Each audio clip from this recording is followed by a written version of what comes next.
వంటి పాపాలు మరలా మన దరి చేరవు, మనలోకి చేరవు, మనం పుణ్యాత్ములుగానే ఉంటాము.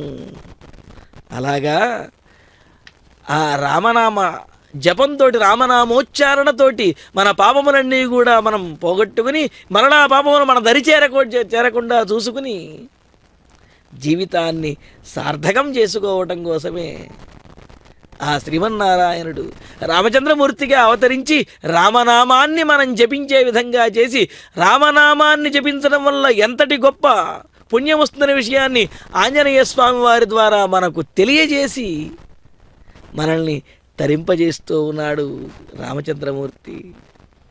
అంతేకాదు, యస్మిన్ రమంతే మునయో విద్యయా జ్ఞాన విప్లవే తం గురు ప్రాహరామేతి రమణాద్రామ ఇత్యపి. రామచంద్రుని యొక్క ఆ దివ్యమంగళ విగ్రహాన్ని చూచి సర్వసంగ పరిత్యాగులైనటువంటి యోగులు కూడా అబ్బా ఎంతటి అందగాడు అని చెప్పి మురిసిపోయేవారట. ఎందుకని అంటే సర్వసంగ పరిత్యాగులైనటువంటి యోగులకి